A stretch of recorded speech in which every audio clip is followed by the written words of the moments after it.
At this time, I want to invite you to join in a moment of silence, followed by the Pledge of Allegiance.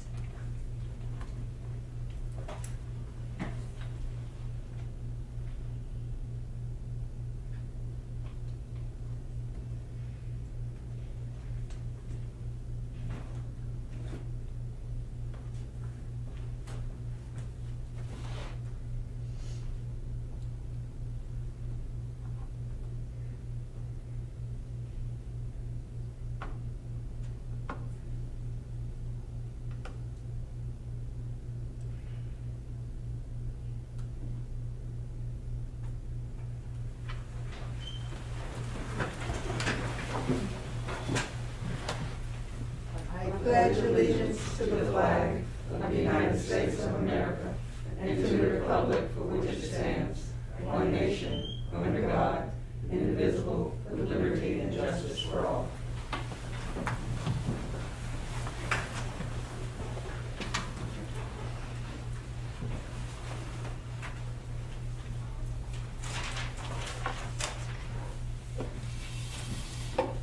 Welcome to the Sumter School District November 29, 2021 Board of Trustees Special Calls Meeting. This meeting is held in accordance with the Freedom of Information Act. The news media has been notified and a copy of the agenda has been made available to the public. This meeting is open to the public, but with limited first come, first served seating due to COVID-19. All persons wishing to attend the meeting by virtual means may do so via YouTube, Sumter School District Board Meetings, and Sumter School District's Facebook page. Mission. The mission of Sumter School District is to equip students to be responsible, successful, and productive citizens in a global society. Vision. Sumter School District develops and cultivates competitive students who embrace diversity, act responsibly, and contribute positively to society. Our board members are yours truly, Dr. Barbara Jackson, Area 7 Chairwoman, Dr. J. Frank Baker, Seat 8 Vice Chair, Dr. Darrell McGaney, Area 5 Clerk, Mr. Brian Alston, Area 1, Mrs. Cheryl Ray, Area 2, Mr. Matthew Mac McLeod, Area 3, Dr. John B. Hilton, Area 4, Dr. Gloria Lee, Area 6 she's on her way, she will be here shortly. Dr. Sean Reagan, Seat 9, Mrs. Robin Mills, Deputy Director of Installation Support, Shaw Air Force Base Representative. Dr.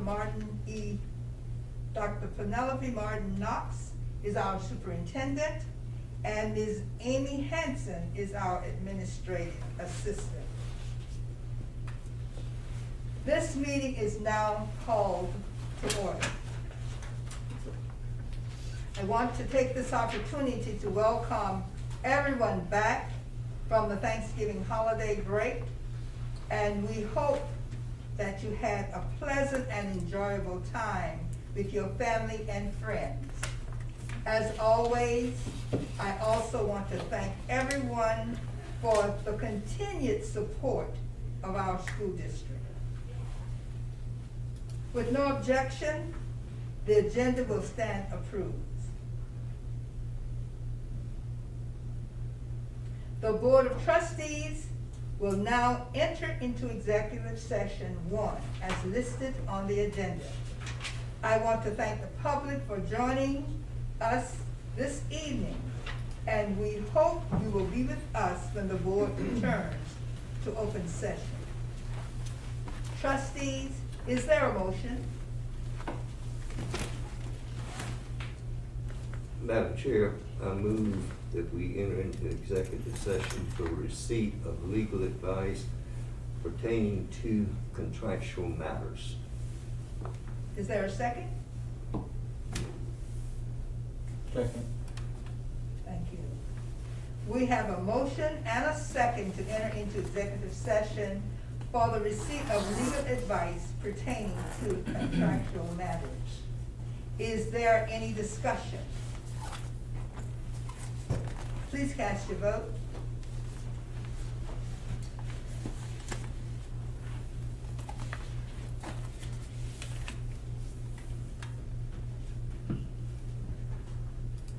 Seven.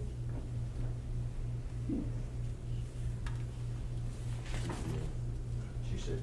Okay, thank you. It's unanimous. The motion passes unanimously. One. The board has now returned to open session. Action required, there are no action required from the earlier session. But now we're down to number 6 is our superintendent's update for the 2021 year-ending review. Dr. Martin Knox, will you please provide an update on the progress of the district at this time? Yes, ma'am.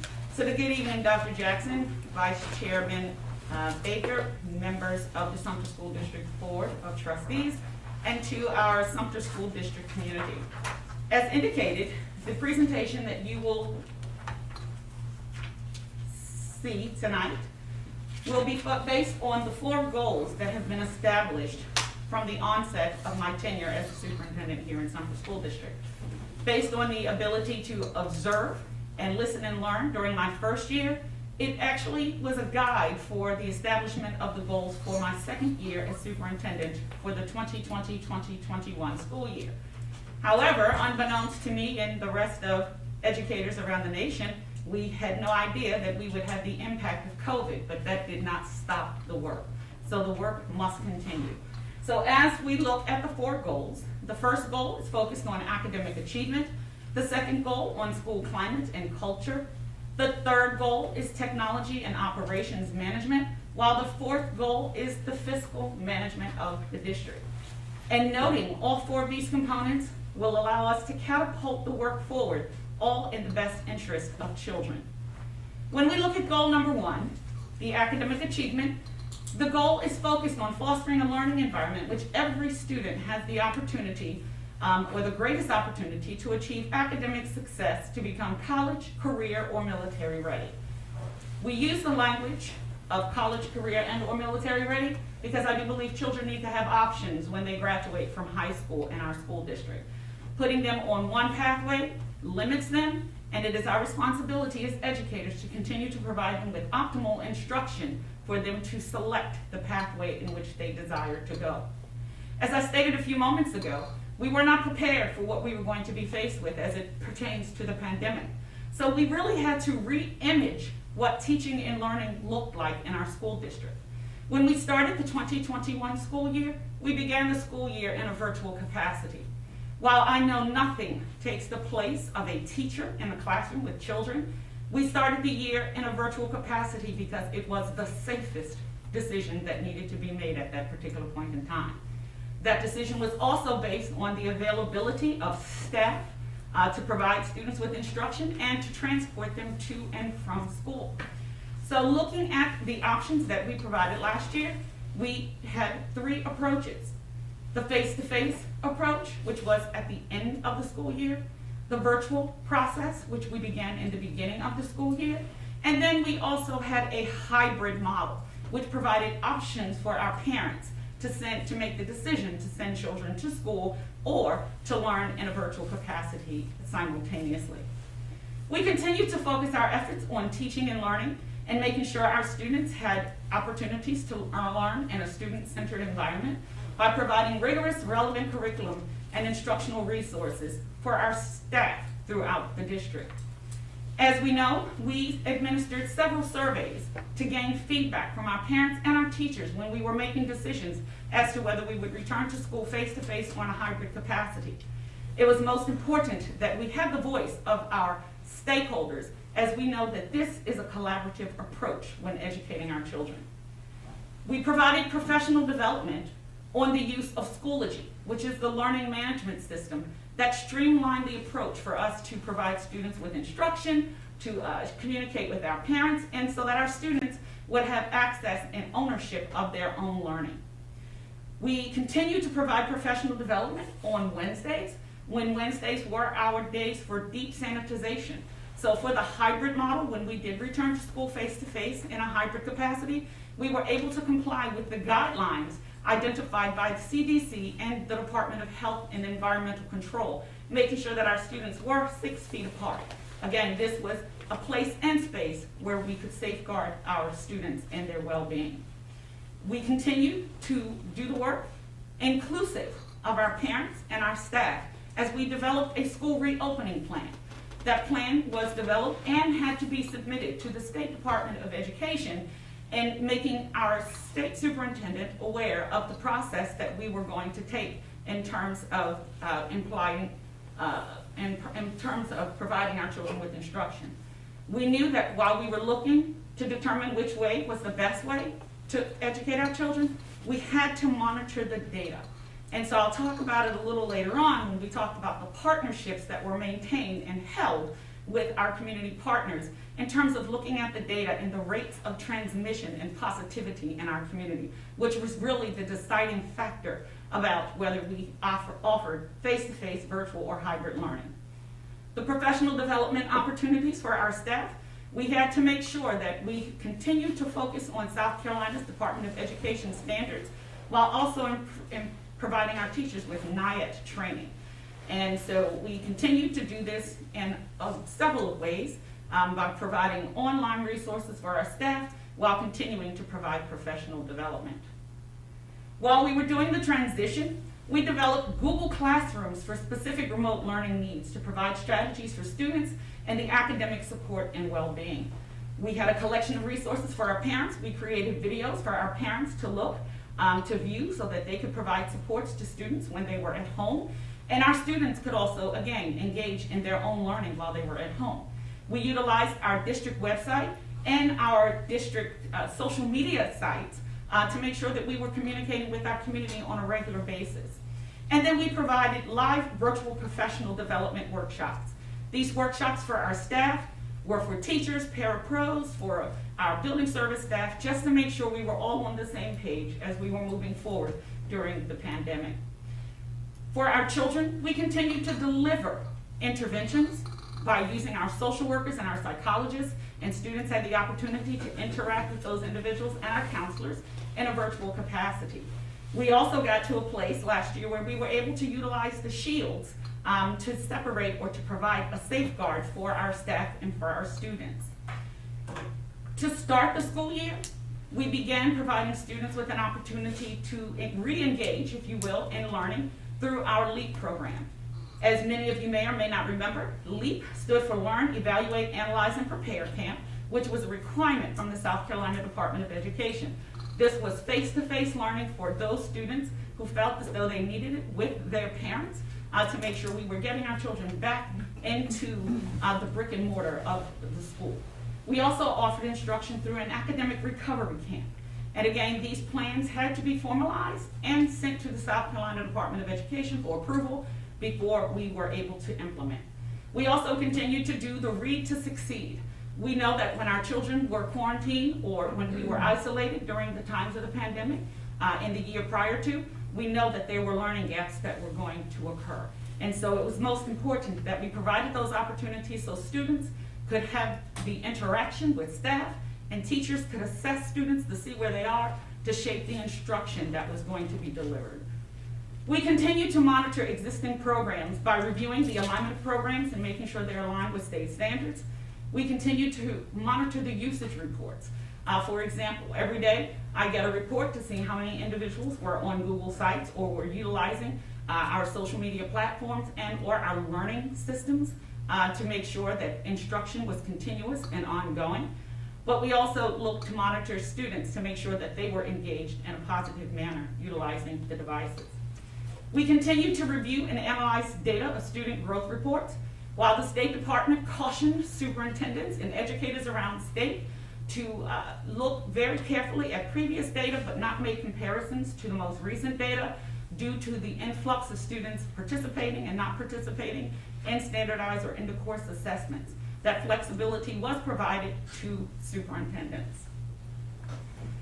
Moving on and still continuing in Goal 1 with the academic achievement, there was a need for us to work more collaboratively across the district. And that collaboration entailed giving principals the support that they need. We talked about teachers and making sure we provided them with resources, but the individuals who are leading the work oftentimes are omitted. So as a staff, we came together and we met with principals on a regular basis as a group, but also in an individual capacity.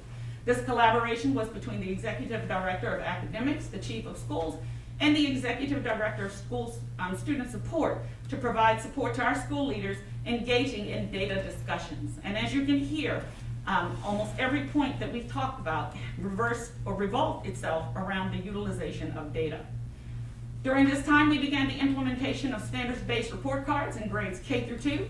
This was an opportunity for us to focus on the whole child, where we're looking at multiple forms of data to make those informed decisions about children and the direction in which we needed to go to provide them with instruction.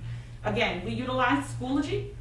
We created a community through Schoology so that there was an opportunity for our staff to communicate with one another, to collaborate with one another, and to provide shared resources through teacher groups.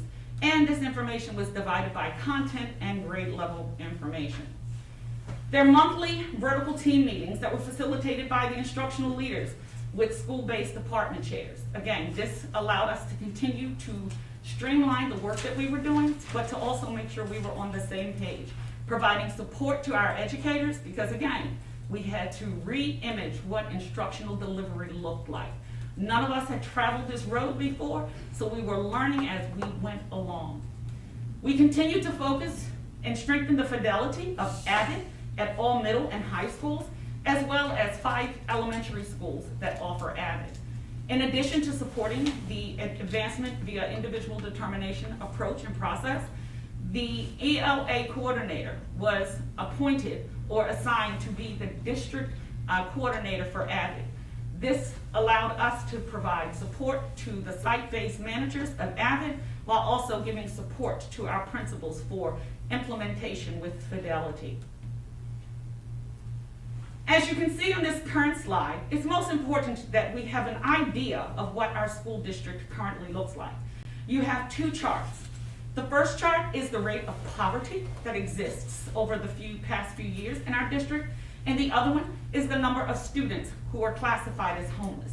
When we look at our rate of poverty, in the year 2018 to 2019, 74.4% of our students are classified as students living in poverty. As you can see, that number took a decline with 74.2% of our students in 2019 and 20, but we've since increased to 75.5% of our children living in poverty. This, coupled with the number of students who are classified as being homeless. If you look at the numbers, again, in 2018-19, we had 190 students who were classified as homeless, 162 in the year 2019 and 20, and in 2021, there were 37 students. This caused us concern to make sure we push support out into the community with our social workers to ensure that students were coded correctly and accurately, to ensure that we were giving them the most appropriate resources. This lends itself to the work under Title I. Under Title I, as you know, we have a new individual who is leading the work for Title I, and we actually began the process of developing our Title I plan. The plan was put on hold for a little bit because of, again, the state requirements, and we were able to submit that Title I plan. And most recently, it was approved by the State Department for us to continue to move forward to meet the needs of our children identified in the rates that we just shared a few moments ago. We planned for relevant and appropriate family engagement even in the midst of a pandemic, while we had to offer many of our services in a virtual capacity. We developed the Title I Comprehensive Needs Assessment and the school-wide plans. Again, I'm going to use the data term one more time. This data is most relevant because it's up to date and it reflects where we are as a school district and what we look like. We also supported our school-based leaders in walking them through a process of spending, making sure that the spending was appropriate and that they were spending monies in accordance to the spend down calendar that is a requirement by not just the state of South Carolina, but for federal guidelines as well. And then the push for us to be present in schools when it was safe to do so. Staff was in schools providing principals with one-to-one support, but if we could not do it in a face-to-face capacity, it was done in a virtual manner. And at this time, we were conducting classroom visits and making sure we provided support to the principals, the leaders in the building, as well as the instructional coach and support necessary for our teachers. Meetings were held from Title I. This goes into goal number 4 with the fiscal responsibility, where the Title I director had to meet with the CFO to make sure that the budget coding was appropriate for reporting so that we were accurate and we were staying within the federal guidelines and compliance. The director of Title I federal programs also met with the food services director to obtain the data, the count of students who were classified as receiving free and reduced meals. And these counts have to be accurate because, again, it impacts the number of students that we spoke about a few moments ago when I referred to the percentages. We also provided opportunity, again, to make sure that we were offering comparable or comparable services to the private schools, because when the private schools have students who fall under these categories, we have to continue to provide them with financial support as well. And so those meetings were held with the Director of Federal Programs and our private school leaders. And again, we worked with our schools to make sure that there was an appropriate allocation of Title I funds, and there was a continuous review of those Title I plans. And it wasn't a note that was sent. The expectation was that there was a face-to-face meeting and there was collective discourse between the Director of Federal Programs as well as the school-based leaders. When we look at the data for early childhood, our kindergarten readiness data in comparison to the state, beginning with 2017 and 18, and if you look at the times that I provided, research says that growth and change occurs within a 5-year period.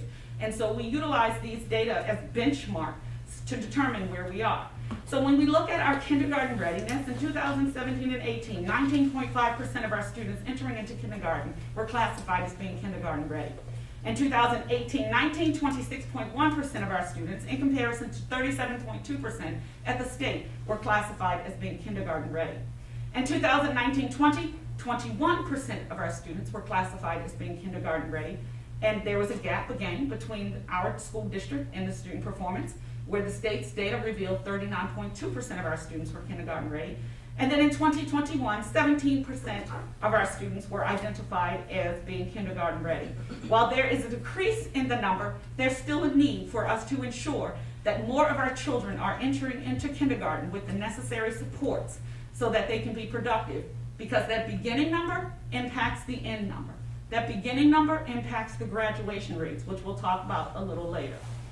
In the data, when we look at those teachers who are servicing our children, if you can look at the report, in 2018-19, 34% of our teachers who taught K through 3 teachers were certified in Read to Succeed or had reading certification.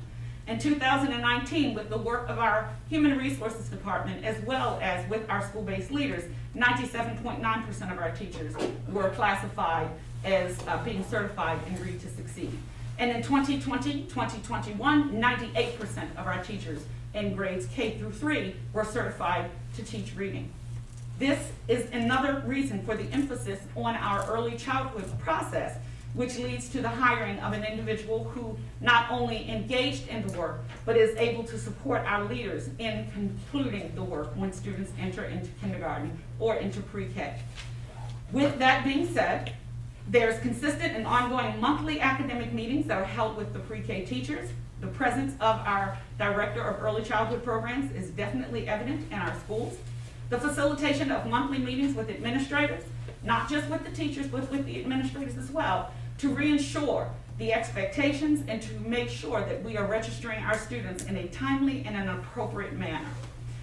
We are providing support to principals and teachers with the planning of instruction.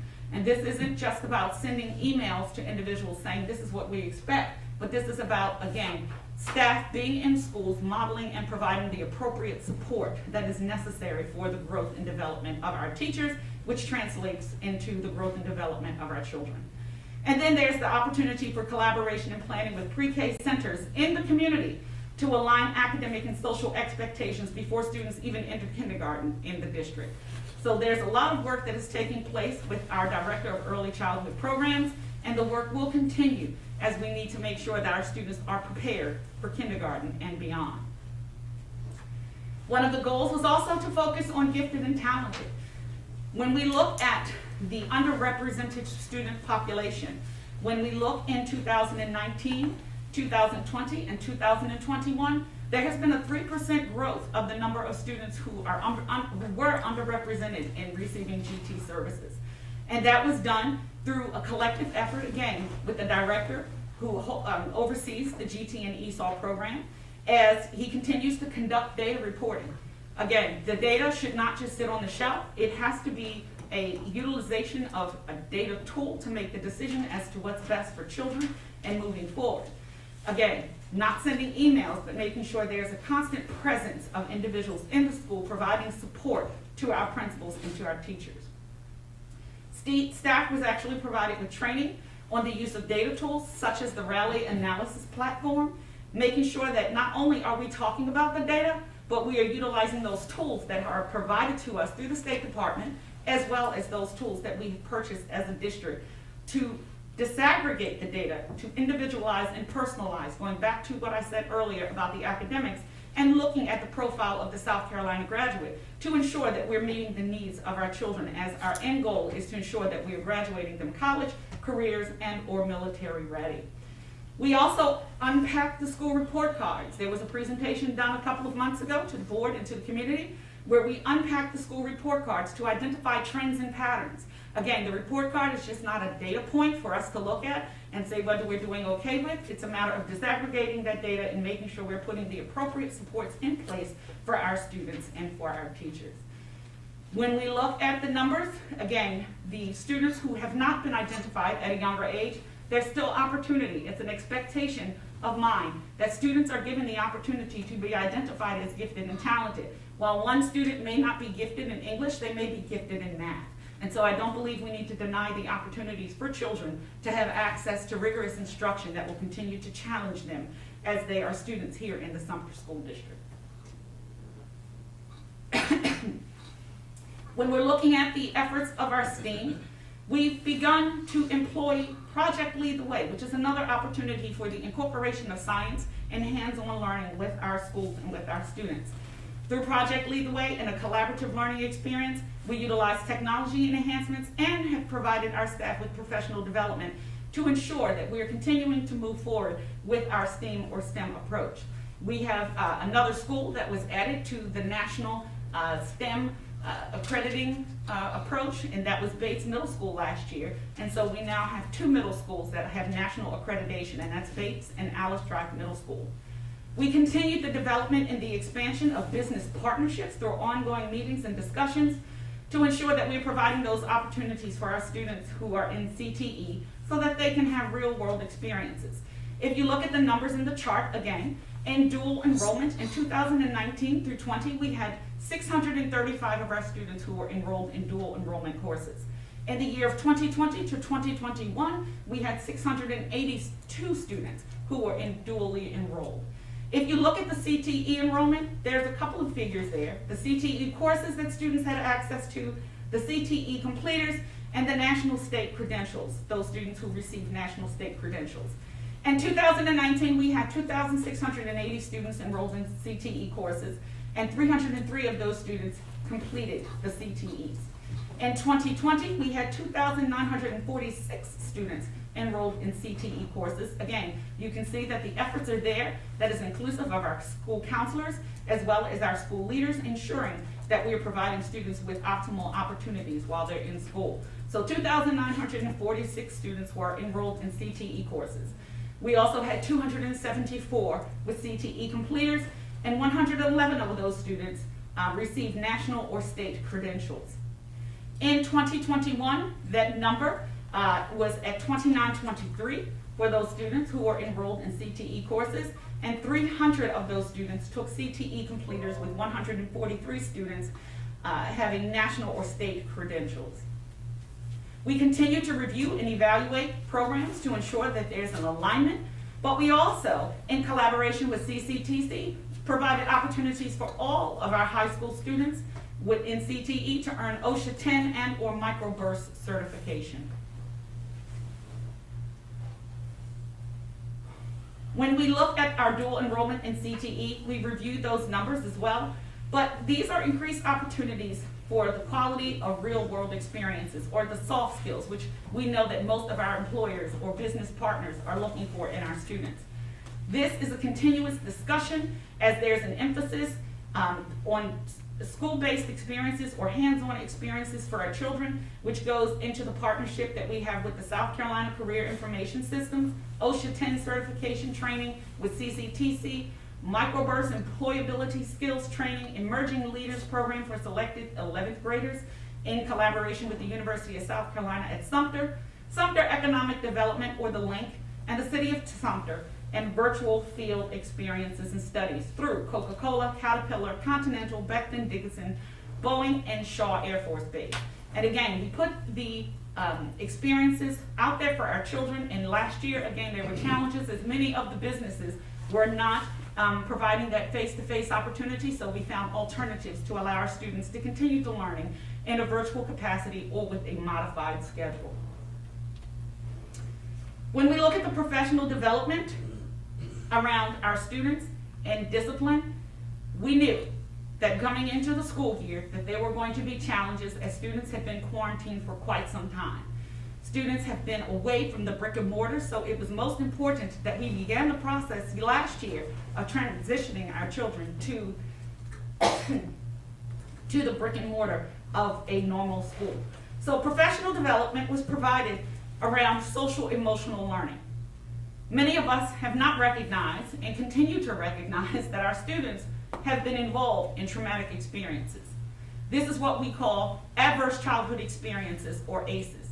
And so we needed to make sure that we were providing our staff with the appropriate tools to address the behaviors of our children once they began to return to school.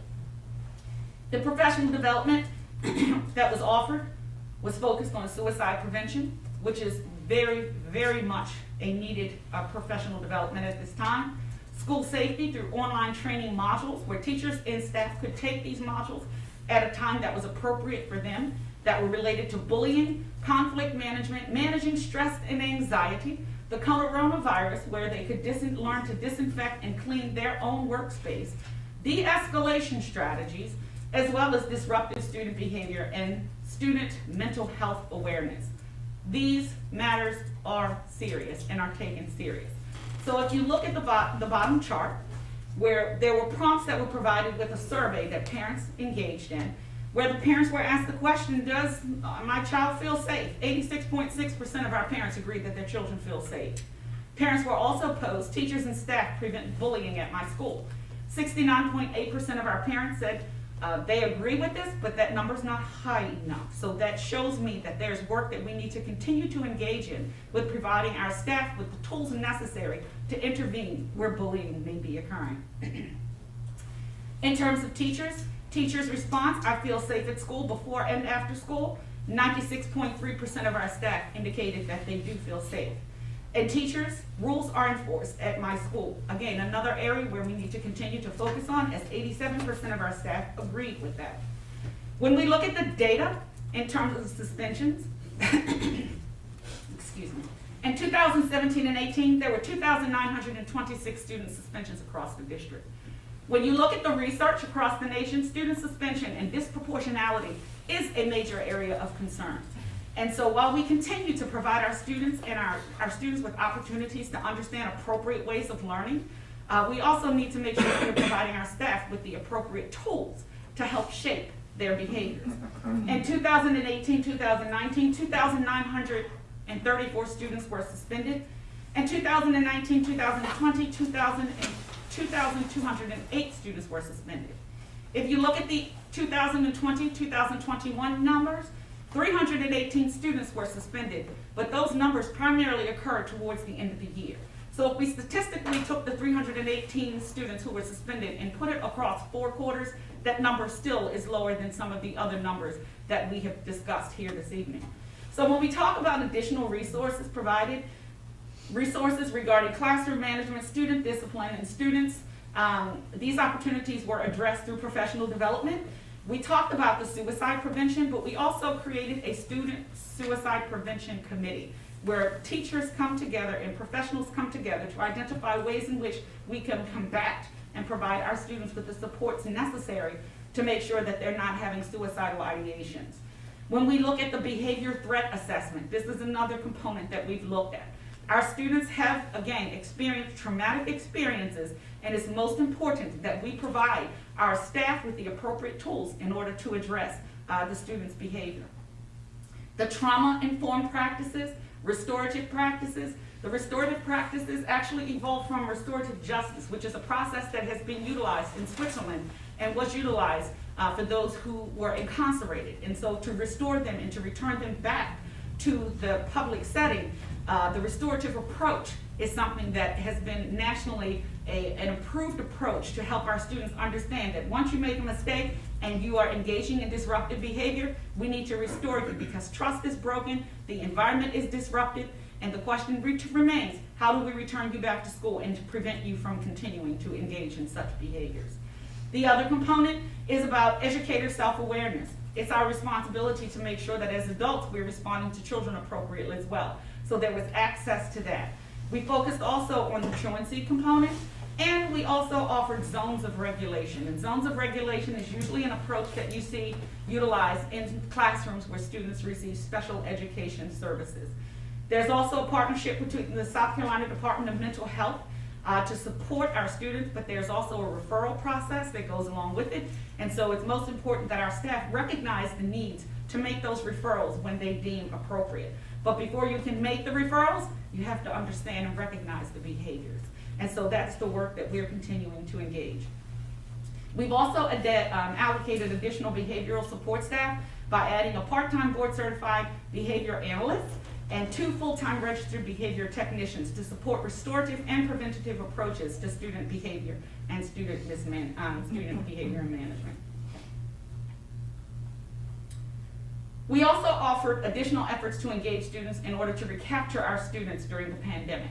We have a lot of students who have gone missing.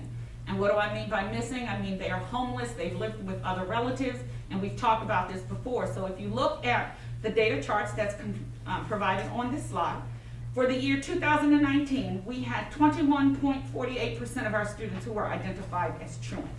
These are students who missed more than 10% of the school year, and they have been unaccounted for. In 2020, there were 28.9% of our students who were identified as being truant, and in 2021, there were 11.73% of our students. This is as a result of the efforts of pushing supports out in our community. We work very closely with South Carolina Engage, or Engage South Carolina, which is an approach that was put in place by our state superintendent because students who went absent, if you will, from school was a statewide initiative and effort because we know we needed to recapture those children regardless as to where they were. We were given a limited number of referrals, but because of the advocacy, we actually just provided 250 additional referrals for those students who have been unaccounted for. So again, if you look at the truancy numbers, we are working diligently with our social workers, our school-based administrators, and most recently, our coordinator of attendance has been doing audits in our schools, looking at attendance records, examining the truancy reports, and making sure we are proactive in providing our parents with the support necessary, as well as our children, because we do not want this to be a punitive approach, because there is a process under South Carolina and across the state or across the nation. If children aren't coming to school, they are violating law. So we want to make sure that we are not sending parents to court when they have other matters that are getting in the way of our students having access to education. When we look at those numbers, it's most important that we recapture our children because the percentage of students from the prior year's graduating class who enrolled in a 2 to 4 year college or technical college program to pursue an associate's degree, certificate, or diploma, we had 53.5% of our students who applied. The next step for us is to make sure that we are continuing to monitor those students to see if they follow through. The partnership that we have with Sumter School District is something that I work diligently to ensure that we have, partnering with Morris College, with University of South Carolina at Sumter, and making sure that we are working collaboratively with CCTC. And in the work, I can't sit back and just have a conversation. I meet with the presidents of the universities, but we've also gone onto the campus to see education in action and to see what college life looks like, so that we are readily preparing our children to enter into college if that's the path in which they should choose. When we're looking at the graduation rate, in 2018, our graduation rate was at 80.7%, whereas the state's was an 81%. In 2021, our graduation rate declined to 80.16, whereas the year prior to is 81.2%, and that was the year prior to the pandemic, in comparison to the state's data of 83.32%. While it's still not where we need it to be, we are still pushing forward to ensure that our children are receiving the appropriate education so that they are graduating with the credentials necessary to acquire a South Carolina high school diploma. This year, for the first time, we knew that students had challenges. We offered a graduation beyond the traditional graduation season, where we know we had students who finished their credentials beyond the time that the regular graduations were held. And we had about 18 students who participated in graduation. And somewhere on one of these slides, you'll see a student in the joy that he shared with his parent because he was afforded that opportunity. This is a chance for us to continue to tell our children, while you didn't meet that timeline, you will continue to move forward, and we're here to support you to ensure that you are able to acquire this accomplishment. When we look at goal number 2 is to ensure a school environment for staff, teachers, students, and families that is welcoming, inviting, and accessible, safe, and secure. So the work that we've engaged to ensure that we're meeting this goal is we began to review the school's district's strategic plan, making sure that we are offering a continuity and alignment with the identified areas to improve student achievement at all grade levels and subject areas. This is a requirement by South Carolina. Again, the strategic plan was technically due last year, but because of the pandemic, that timeline was shifted, and so it is now on that 5-year cycle this year. To get the voice, or to hear the voice of our community and our most important individuals, I continued to meet last year with our Teachers Advisory Council, having the opportunity to engage with our staff, not just in a virtual capacity, but when I visit schools, to go in the classroom and check on teachers. We need to make sure that we were providing the support to our teachers as advocates for them in their work. But I also put into place a Superintendent Student Advisory Council, where I meet with the children in a virtual capacity and then visit the schools to check up and follow up on them as well. So those are 2 groups that we work with. We also met with new teachers, or I also met with new teachers just to check in with them to see what it is that they need, so we are providing them with the appropriate support.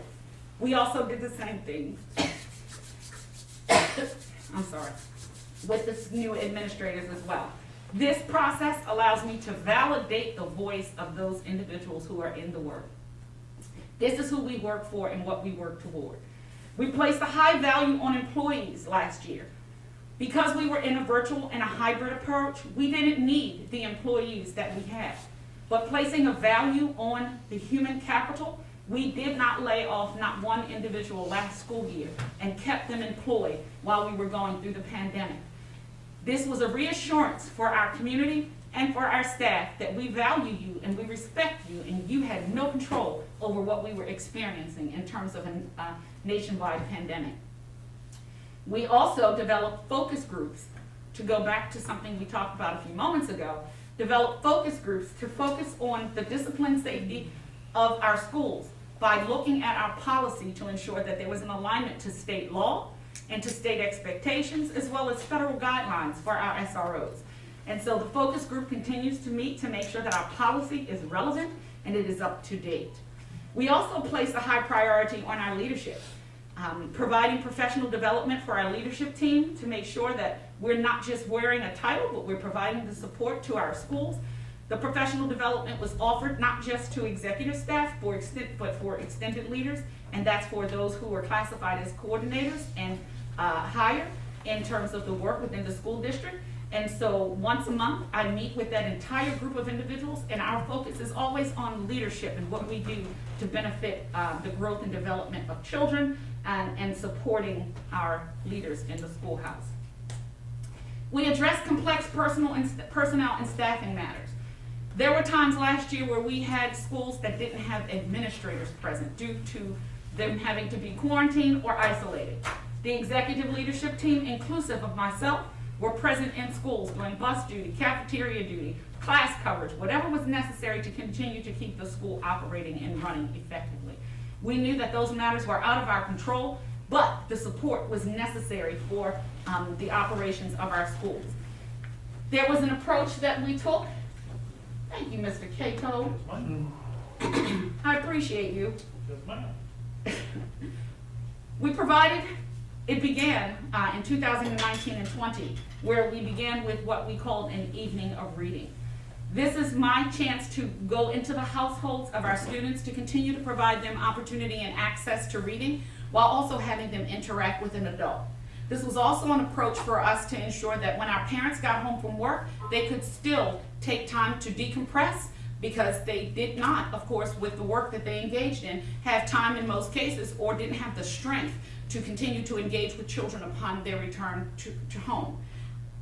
As a result, we came up with something called an evening of reading. This approach addressed two facets.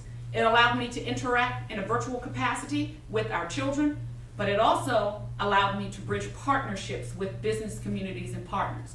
During the evening of readings, many of the evenings were not just with myself, but we actually partnered with the chair of county council, the mayor, the sheriff, the deputy sheriff, with multiple business partners in the community, and many of our board of trustees, where we shared in the reading and provided our students to continue to learn and to have ongoing interaction with adults. We also had our presidents of higher ed join me in those evenings of reading. And those individuals selected a book that was meaningful for them, but it also allowed our students to see us interacting with one another, knowing that we are invested in them and their well-being. We also provided an opportunity for us to engage in reading and introducing our students to foreign language. So I intentionally sought individuals who spoke in English, a language other than English, knowing the diversity that exists within our school district.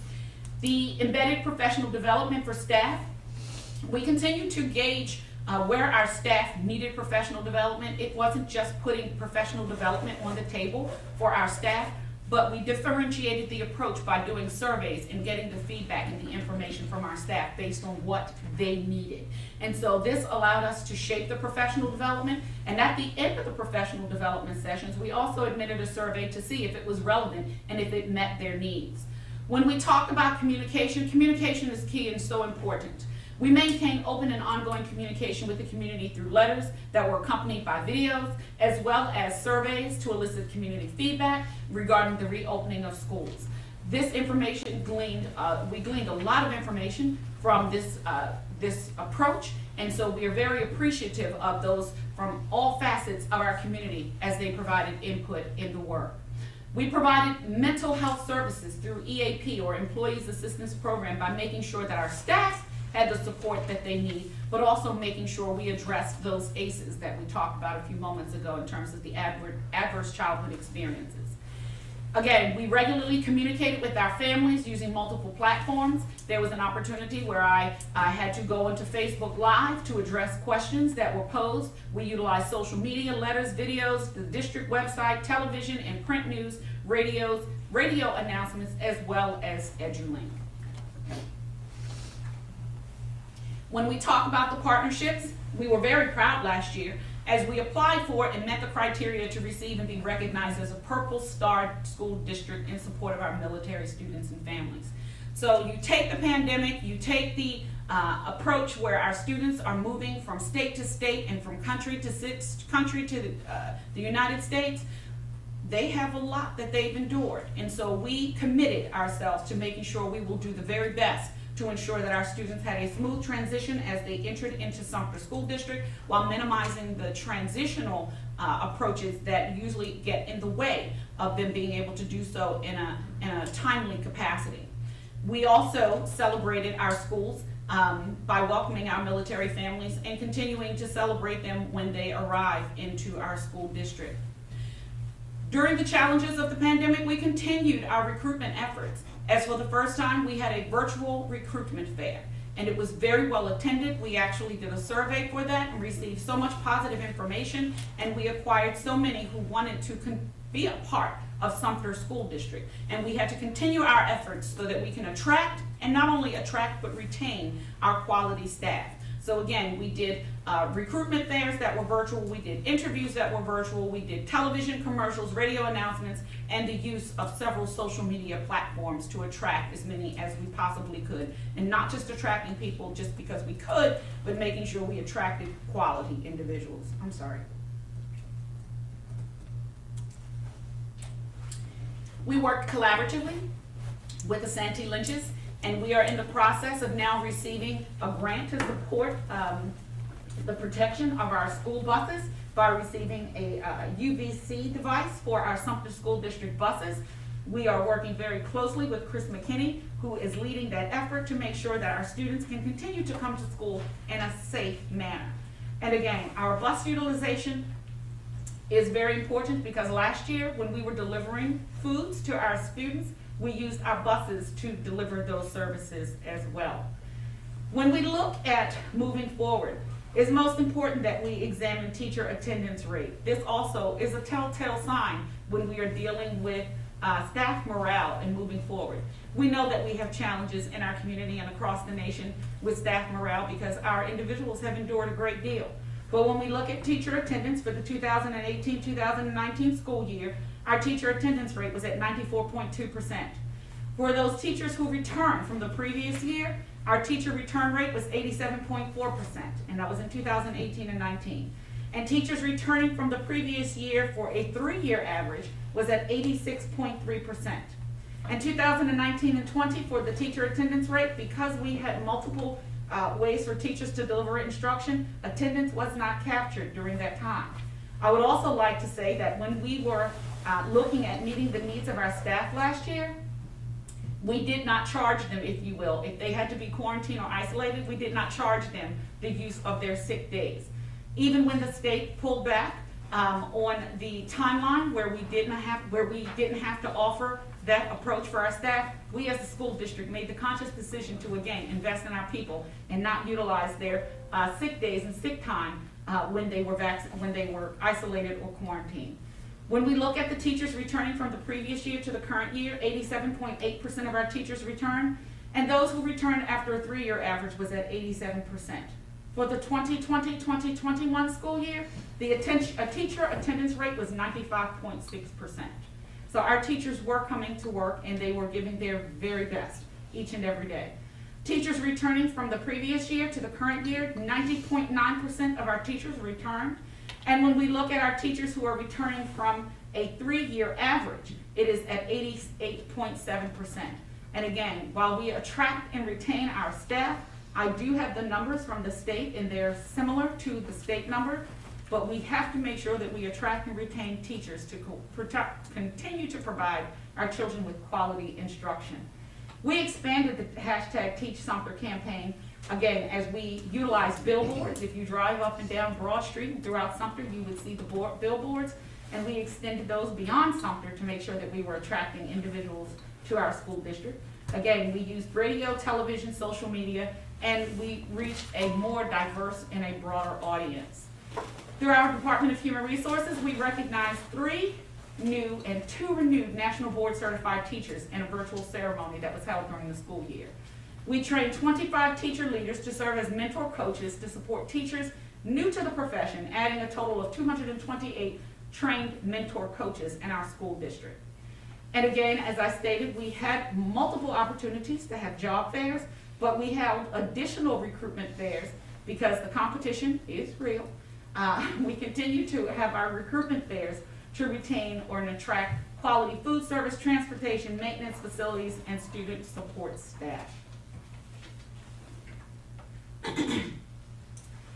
We continued again, as I indicated, to focus on staff morale, valuing our individuals. This was a process that I began when I first got here to recognize our staff. I began sending our staff self-created birthday cards Because of the pandemic, we shifted and we began to do virtual birthday cards, celebrating and recognizing the importance of the birthdays of all of our staff. We also do so by sending cards on the holidays, again, virtual cards.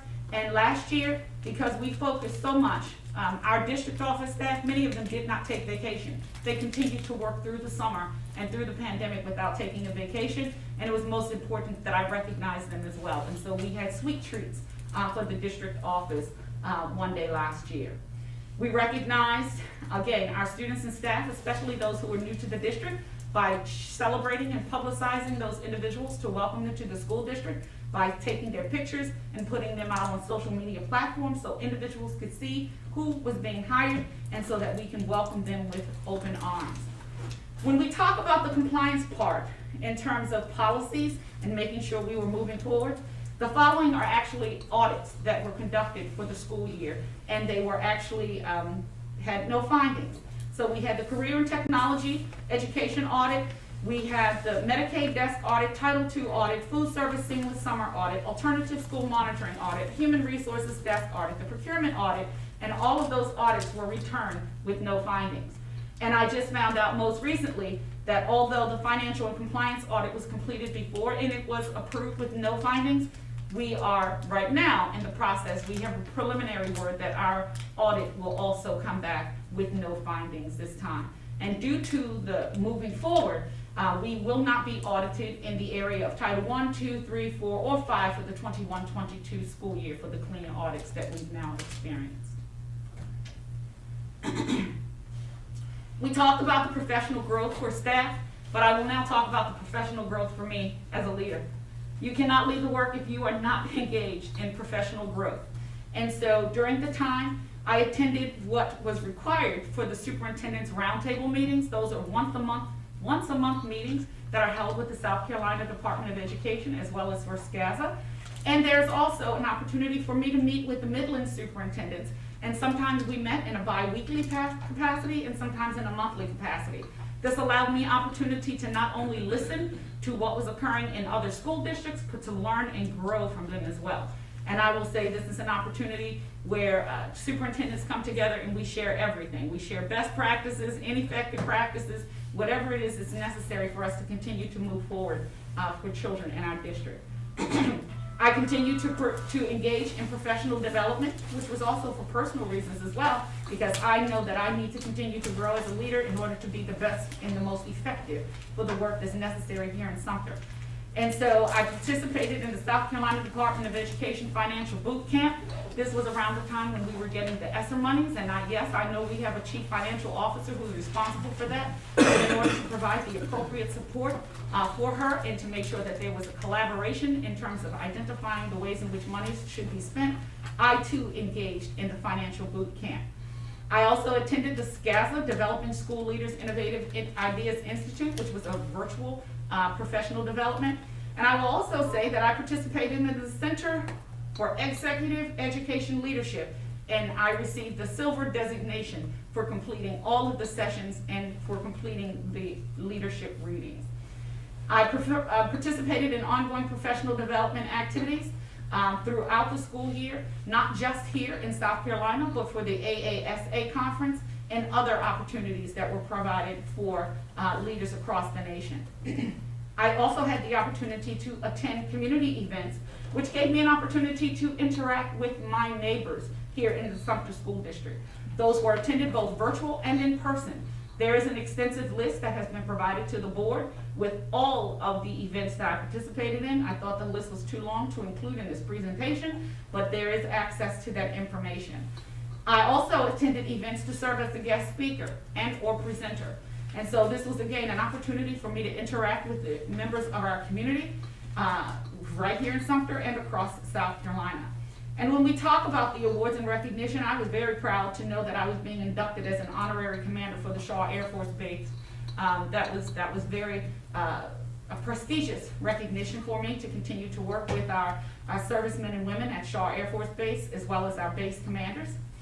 I was selected to serve as a member of the Items News Advisory Board. This allows us to bridge the gap between the community and the way in which we communicate with the community and to make sure that the information that's pertinent for our community as it relates to positive things or updates of our school district. I attended the South Carolina Caucus of Black School Board Members, receiving recognition as being an impactful leader here in South Carolina. And finally, I was asked as the second-year superintendent to serve on the executive committee for the South Carolina Association for School Administrators. This is yet another opportunity for me to sit up close and personal with our state superintendent to identify practices and ways we can continue to move our school districts across South Carolina forward. And it is absolutely an honor and a pleasure to serve for a second term on the superintendent's executive committee. Goal number 3, as we're moving forward, goal number 3 is where we manage school operations and resources to promote student academic success and the well-being by ensuring appropriate allocation of materials and the educational facilities aligned with programmatic needs. When we talk about the ways in which we addressed the district's needs last year, it began with us making sure that we had deployed the necessary resources to our schools, whether it was desk shields, sanitization materials, but making sure that our schools were safe in a physical aspect. So we again established a district-wide reopening committee to elicit support from our parents, staff, and community stakeholders regarding the development of the district reopening plan. The plan included ways in which we can continue to keep our facilities safe, but we also created videos to go along with the reopening plan so that we could reach a greater audience. We created the plan, and it was submitted by the South Carolina Department of Education, and that approach was approved. We conducted an ongoing analysis of data, and I mentioned this earlier, and created a health and safety guidelines for contact tracing and quarantining in accordance with state guidelines, CDC's guidelines, and DHEC's guidelines. So it was most important that we continue to remain abreast of those challenges, because sometimes the changes that occurred, they occurred regularly throughout the day, throughout the week, and throughout the month. We monitored and adjusted the reopening plan based on the guidance and the guidelines, and I also had the opportunity to meet with members of the medical profession so that they would tell us what that data meant. It's one thing to look at data to talk about the transmission and the rate of positivity, but not as the expert. I needed the experts' opinions and advice when it came to making decisions which was best for our community. And again, we partnered with business community members as we received PPE donations, inclusive of face masks for students and staff, gloves, hand sanitizers, and materials that contributed to the safe operations of the school district. We also found time, and it was most important that we did so, where we organized testing and vaccination clinics for staff and community by partnering with the medical providers for the COVID-19 approach as well as for the flu. We provided professional development to staff regarding assistive technology in order to help our students who receive special education services. We provided training as well to our parents so that they can, again, stay on top of the work that our students were required for completing and submitting. We worked with the Department of Facilities and building leaders to modify the learning environments to comply with social distancing guidelines and responding to ventilation and sanitization protocols. And if anybody visited our buildings during that time, excuse me, you would see that there were markings in the hallways, on the doors, on the walls, in the cafeteria, and we modified almost everything that we did to ensure the safety of our students, whether it was the delivery of lunch in pods in the hallways, whether it was organizing students in the cafeteria. Again, those decisions were based on the amount of staff that were available at that time and the safest way in which we could comply with the guidelines that were outlined in the CDC's guidance document. When we also looked at our transportation, I mentioned this earlier, our transportation workers served in dual capacities. They drove the buses, but they are also responsible for distributing our meals out into our community to ensure that our students had breakfast, lunch, and snacks. They also served as Wi-Fi hotspots for our students who live in the rural areas. We know that many of them were challenged by the broadband gap, if you will. So we had to send buses out in the community, and that was just another way for us to provide supports to our families where students could have access to Wi-Fi connectivity as well as with their MiFis. When we look at the students, we distributed devices to all students without cost to ensure that our students had access and the financial component did not get in the way of them having access. We ordered and deployed personal protection equipment for our schools that include masks, gloves, cleaning supplies, desk shields, floor and wall labels, posters, and other signage that served as reminders for compliance with the CDC's guidelines. We also entered into a project with the Train Savings Project to upgrade our systems and the infrastructure for energy conservation and cost savings. We expanded this project to include the protocols associated with the pandemic because we know that clean air and the appropriate ventilation would also minimize the transmission of the virus. When we look at the work of our food service workers, again, I will commend our support staff for the work that they've done. When we look at the meals that were provided, breakfast and lunch for all of our students in the hubs through delivery in the community, our staff delivered 620,000 breakfasts and 151 breakfasts to our students. Lunches, there were 705,745 lunches, as well as 6,743 snacks. Again, this was done in conjunction with our transportation to ensure that our students were receiving meals throughout the week. Excuse me.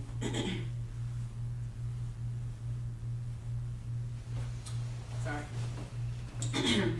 When we talk about the safety and well-being of our building, we also revamped the surveillance and access controls throughout the entire district to ensure the safety of our students and staff as individuals are entering and exiting the building. Intercoms were installed at the front of all school entrances and paired with access control units with surveillance cameras on the frequently used doors, and this work is continuous and ongoing. We continue to provide professional development to our building service staff to ensure that the buildings were cleaned in an appropriate manner. And we also provided resources, support, and ongoing developmental opportunities to ensure the maintenance teams applied appropriate skills to ensure that service units were functioning within our schools. We ensured bus drivers were provided with the appropriate training and support to effectively operate, not just operate the buses, but to ensure the appropriate sanitization approaches were utilized to ensure the safety of our drivers and of our students.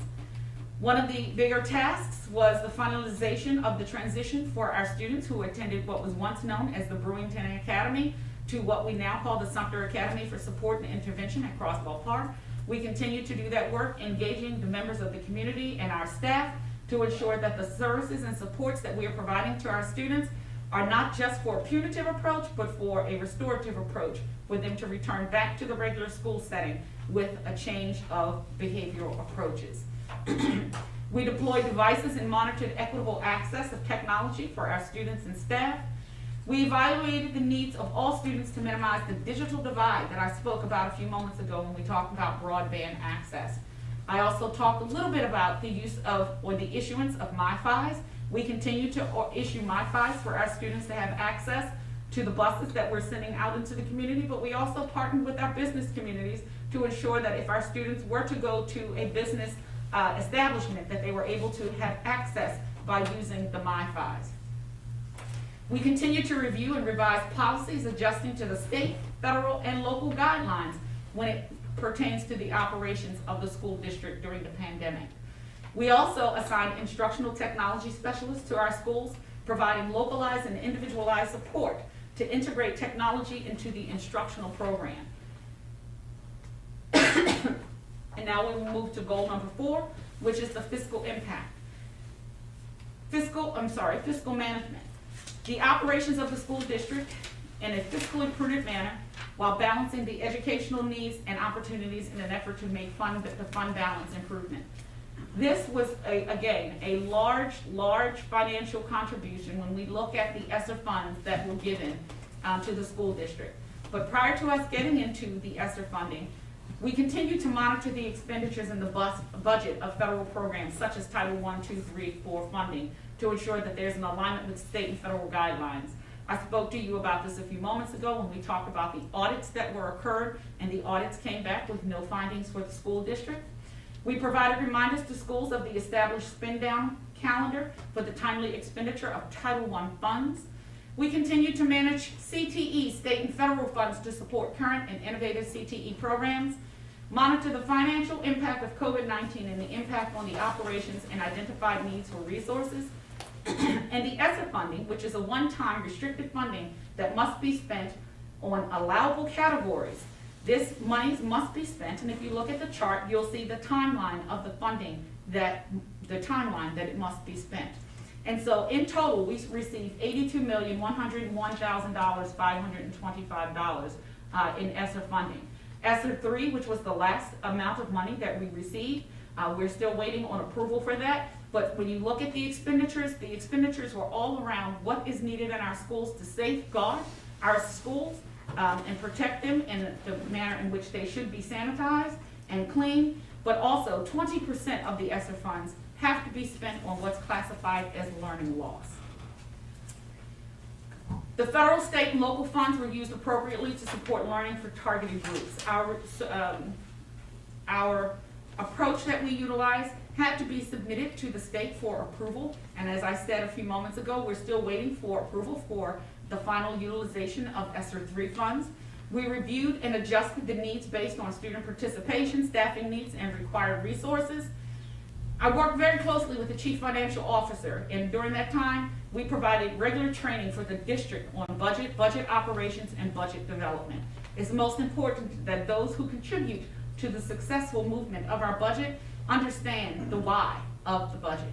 We held monthly professional development and training with staff, tailoring sessions to various audiences to include the procurement training, expenditure coding, district office finances and awareness, and budget management training. We continue to develop a plan for the prioritization and utilization of CARES Act funds with district staff to maintain the safety and well-being of students, staff, and the community. We continue to manage fiscal practices.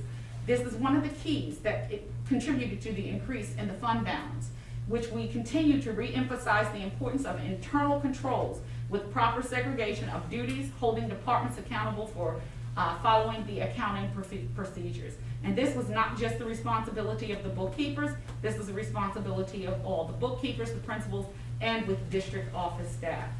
We continue to improve communications, and support is another contributing factor to the increase in the fund balance with monthly principals meetings that we held. They included, again, financial budget discussions, monthly bookkeepers meetings were held, and we included the financial and budget discussions along with examples of routine accounting procedures.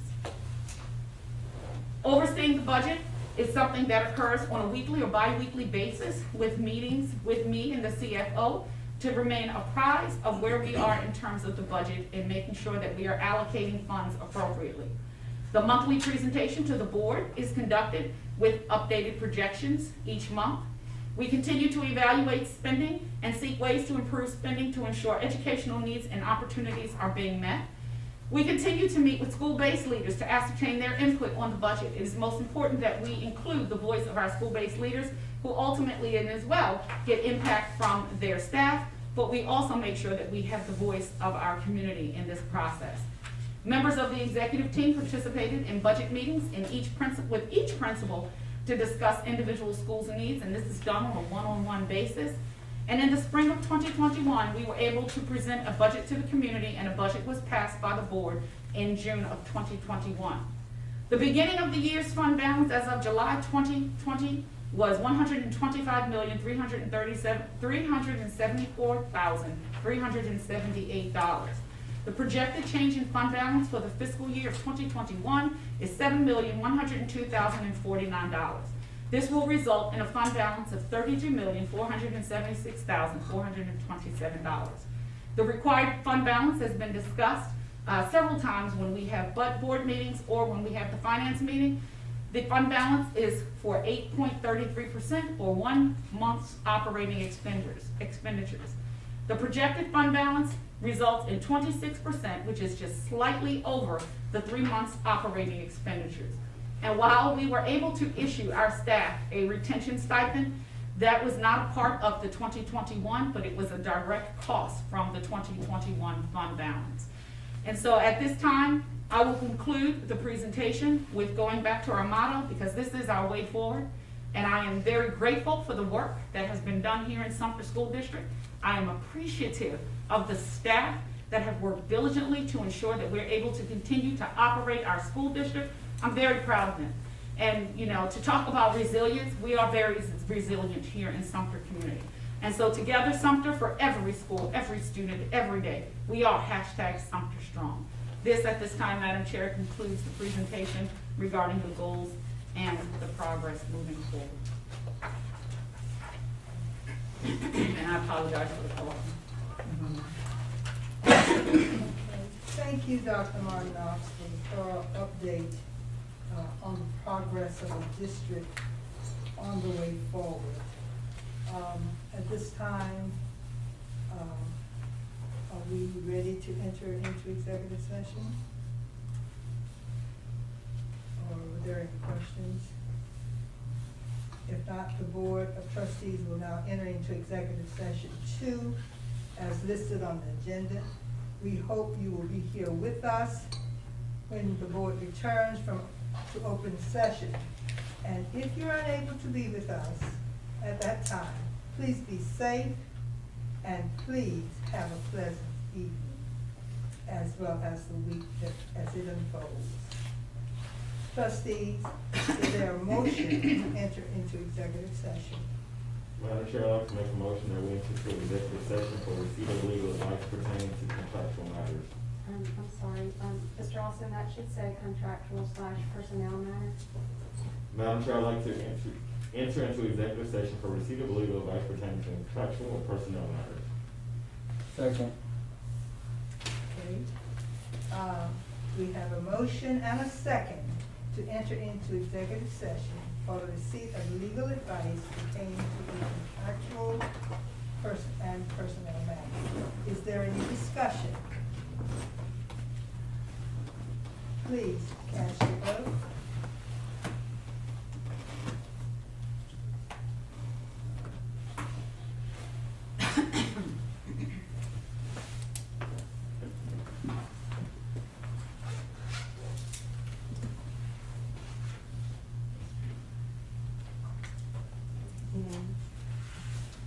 Okay, the motion passes unanimously, and the board is.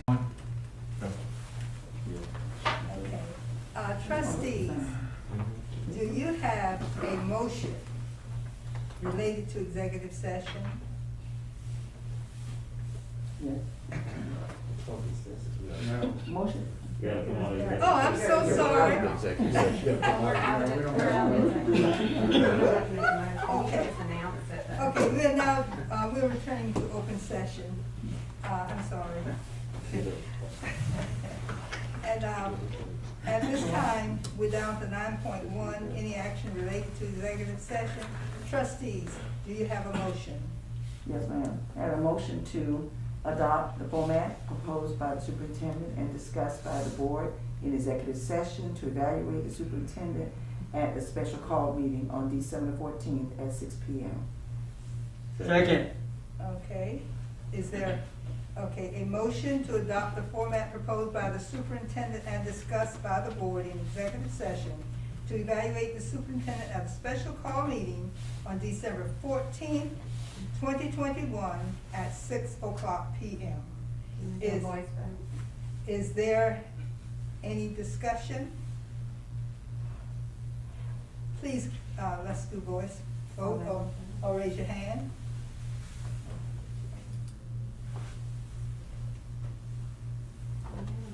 Okay, the motion passes unanimously.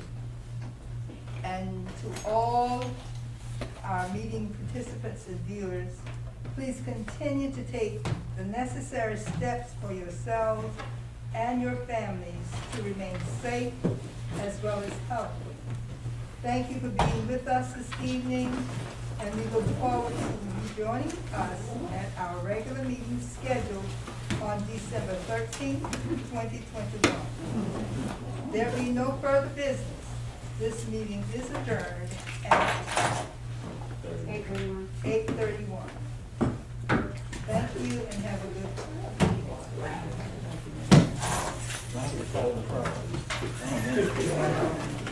Jennifer.